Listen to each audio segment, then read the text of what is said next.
Chet- right. If one rents a house to another, the landlord must provide for the door, the bolt, the lock, and everything that is the work of a craftsman. But anything that is not the works of a craftsman, the tenant must make for himself. The door belongs to the landlord, and the tenant has nothing but the refuge of the oven or the double stove. If one rented a house for the year and a leap year was declared, it was declared for the tenant.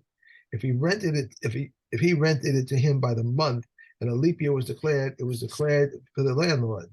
It happened in Zippor that one rented a bathhouse from another for 12 gold dinars for a year at the rate of one gold dinar per month. The incident was brought before Rabbi Shimon Gamliel and before Rabbi Yossi, and they said, let them divide the additional month.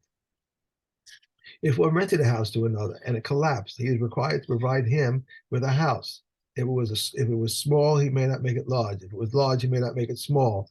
If it was one, and he wanted to make it two. If it was two, he wanted to make it one. He may not decrease the number of windows, nor may he add to them, except by common agreement. Okay, good. Okay. All right. Perik test.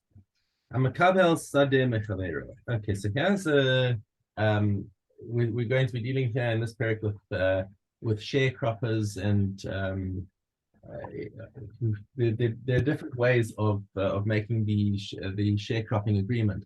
So one way is that the tenant comes and he agrees to give a certain percentage to the balabais. Okay, so they'll fix up front what percentage of the crop is going to belong to the balabais.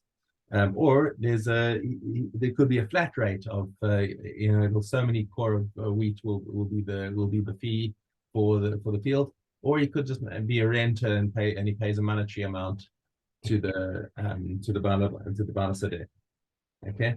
Now the question is, if he's only a tenant there for 1 year, what does he do with the remainder of the crops? And the answer is, like in many things in here, it's all according to Minhag Medina. Makom shenahagu liktzor. So where the minhag is just that you harvest your crops and leave whatever's there behind, liktzor, let him do that. Okay, lakor. But if the minhag is that he needs to uproot it and like have the field like clear so that it's ready for next year, let him uproot it. Lachrosh acharav, and if the minhag is that he has to plow it afterwards to make it ready for next year's planting, then that is what he must do. Hakol minhag hamadina, whatever the local custom is. Kashem shechol king b'tvua, and just as they divide the produce, so let's say we're talking about a sharecropper who's going by percentage. Then, and if it's 30%, if you say, let's say he has to give a 30% of his crop to the Bala Sadeh, excuse me, then the same thing goes with the straw and the stubble that's left over. Okay, that's also part of the harvest, and 30% of that must also go to the landlord. And just as they split the wine, let's say it's a kerem, it's a vineyard that he's sharecropping. So also the poles and whatever that he puts in place, the bamboo poles or whatever it is that he puts in place to hold up the vines, those also get split in the same percentage as the rest of the crop. Why is that? That's because what's also not explicitly stated here, but is the fact is that if you is that the minhag was that they would also split the initial costs. So if it's a 30%, 30-70 split, then he contributes 30% of the resources required to set up the vineyard. And that's what the last word of the Mishna says, is that both of them have to provide the sticks that will hold up the vines. Okay. Base. So if a person accepts a field that is an irrigated field, in other words, they don't get enough rain. It's not good. The rain isn't enough. It has to be an irrigated field. So yeah, it's near a dam of some sort, and there's a channel that you can use to irrigate the field. Or Beis Ha'ilan, or it's got trees around it, and the trees give it shade for the kind of crops that he wants. Yavash hamayan uniktzat ilan. Okay, so what happens if the stream that was supposed to be irrigating the field dried up, or the tree that was giving him the shade was chopped down? Eino menakelo min chafora. He's still now. This is a chakira where he pays a fixed rate. He pays a fixed, let's say, 2 sa or 2 core of wheat is going to be his rental. He doesn't have a timer because he didn't specifically say that I want this field because of the stream. However, אם אמר לו חפור לי שדה בית השלחים or שדה בית האילן זה, if he specifically said, yeah, I like this thing because it's got a stream, it's an irrigated field and there's a nice stream over there, rent me this one, then יבש המעיין ונקצץ האילן, מנקה לו מן החתורה, then he's allowed to deduct from the rental that he's given for the field because it's no longer providing what he needed. Hamakabel Sade Mechavera Vohovira. Okay, so a guy receives a field. He says, okay, yeah, I'll be a sharecropper. I'll give you 30% of the yield of this field. And what does he do? He goes to the beach. He's a complete bum. He doesn't do anything. He doesn't farm the field. And now the Bava comes back and says, I just left my field to rot. I could have given it to somebody else. And you said you were going to farm it and give me a share of it. And you didn't do anything. Then you get the assessors. And they say, okay, this field, if it had been properly farmed, would have produced X amount. And therefore this tenant has to give you X amount of wheat. Don't care where he finds it from, but he has to pay you that much. Because this is the standard contract.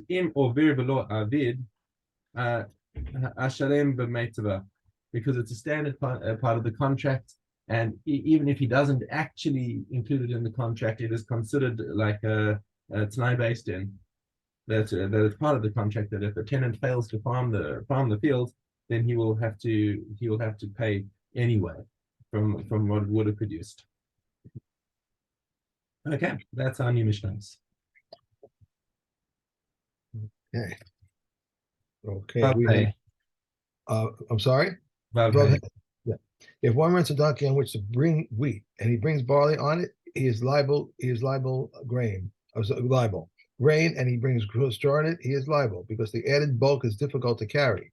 If he rented to a leach of wheat, bring a less of wheat, if he added to his load, he is liable. How much might he add to his load to be liable? Simcha says in the name of Reb Meah, a saw for a camel, 3 cows for a donkey, and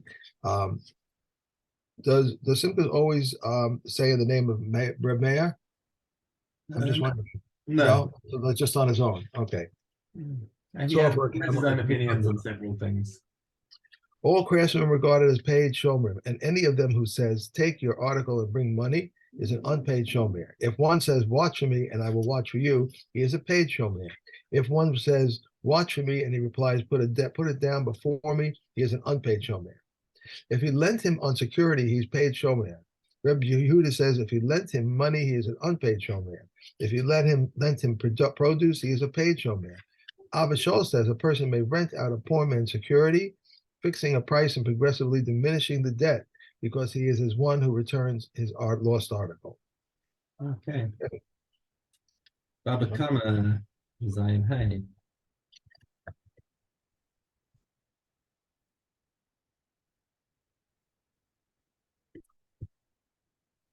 If he sold it except for 1/100th of it, or if he had joint ownership in it, if he slaughtered it and it became disqualified, if he pierced his nostrils and tore out the throat organs, he pays the 2-fold payment, but he does not pay the 4 or 5-fold payment. If one stole in the owner's premise and slaughtered or sold outside their premises, or if he sold outside their premises and slaughtered or sold within their premises, or if he stole and slaughtered or sold outside their premises, he pays a 4 or 5-fold payment. But if he stole and slaughtered or sold in their premises, he's exempt. If he was taking it out by dragging and has died on the premises of the owner, he is exempt. If he lifted it or took it out of the owner's premises and it died, he's liable. If he gave it for redemption of his firstborn son or for his creditor to an unpaid guardian, to a borrower, or to a paid guardian, or to a renter, and he was dragging it and it died in the premises of the owner, he is exempt. If he lifted it or took it out of the owner's premises and it died, he's liable. We may not raise small cattle in Eretz Israel, but we may raise them in Syria or in wildernesses that are in Eretz Israel. We may not raise chickens in Jerusalem because of the consecrated things, nor may we kohanim throughout all of Eretz Israel because of the ritually clean foods. In no place may we raise swine. A person may not raise a dog unless it is bound with a chain. We may not spread nets for doves unless it is 30 rees from an inhabited place. All right. Nazir. It's interesting that you can't raise swine in Eretz Israel. It's a halacha. No way. Oh yes, yes. In Israel, there's a law, right? Is it a civil law or is it civil law? It's not a halachic law. You can't raise them anyway. Right, but I mean, it's civil. It is a civil law. It's on the books as a civil law. Because I know there are places that I don't know if they raise them there, but I know they sure. sell. I'm ignorant. I'm not going to be able to answer you that. Because I know they do sell, chaza, like they. Yes, so. That's our aim. Daled Gimel. A woman who vowed to be a Nazirah and drank wine or rendered herself tameh from the dead, she receives 40 lashes. If her husband revoked her Naziris, but she did not know that her husband had revoked her Naziris, and she drank wine or rendered herself tameh from the dead, she does not receive 40 lashes. Rabbi Yehuda says even if she does not receive 40 lashes, she receives lashes for rebelliousness. A woman who vowed to be a Nazirah and set aside her animal and then her husband revoked her Naziris, if her animal was his, it may not go out and pasture with the flock. If her animal was hers, the sin offering dies. The burnt offering is offered as a burnt offering, and the peace offering is offered as a peace offering, but it is eaten for one day and does not require bread. If she had unspecified funds, they go for voluntary offerings. Specified funds, the money for the sin offering goes to the Dead Sea, and one may not benefit from it. But the rules governing the misuse of sacred items do not apply to it. With the money for the burnt offering, they bring a burnt offering, and the rules governing the misuse of sacred items apply. With the money for the peace offering, they bring a peace offering, but it is eaten for one day, and it does not require bread. If one of the bloods was thrown on her behalf, he cannot revoke. Rebbe Akiva says even if one of all the animals was slaughtered in her behalf, he cannot revoke. In what context are these things said? Concerning the head shaving in Tahara, but in the case of head shaving for Tuma, he may revoke, since he may say, he may say, I do not want an impoverished woman. Rebbe says, even concerning the head shaving in Tahara, he may revoke, since he may say, I do not want a shorn woman. Okay. Stalin. Okay, Aleph base. Said Rebbe Yehuda, at first they would uproot and throw the Kalayim before them. When the number of transgressions increased, they would uproot and throw the Kalayim upon the roads. Finally, they had instituted that they declare the entire field ownerless. On the 15th of Adar, money changers would sit in the province. On the 25th, they sat in the temple, and from the time they sat in the temple, they would commence to seize collateral. From who did they seize collateral? From Levium and Yisraelim, proselytes and free slaves, but not from women, slaves or minors. However, in the case of a minor whose father has commenced to contribute the half shekel on his behalf, the father should not cease to do so. For the sake of peace, they do not seize collateral from the Kohanim. Said Rebbe Yehuda, said Rebbe Yehuda ben Bukhari,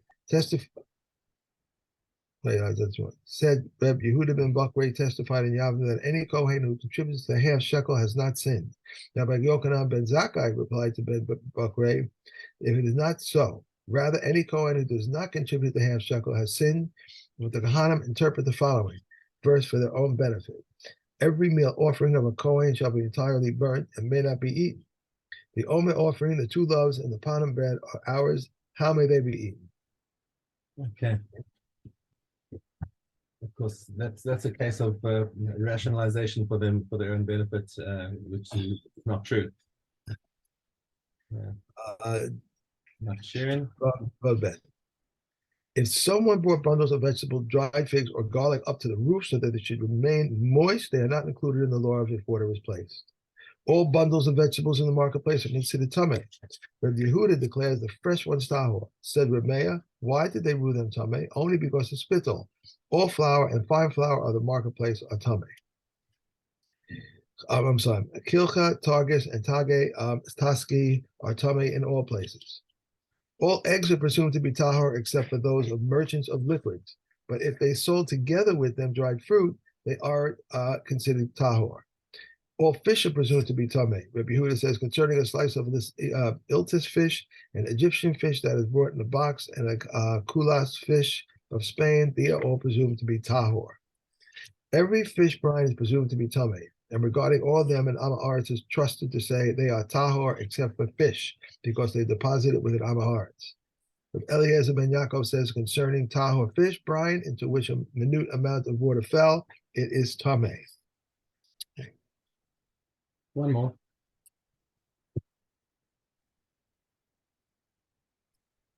These are seven beverages: dew, water, wine, olive oil, blood, milk, and bee honey. Wasp honey is tahor and permitted for consumption. Okay. But I never thought of wasps as leaving honey. I always think of bees. Yeah. Yeah. Okay. We are on Chet Zion.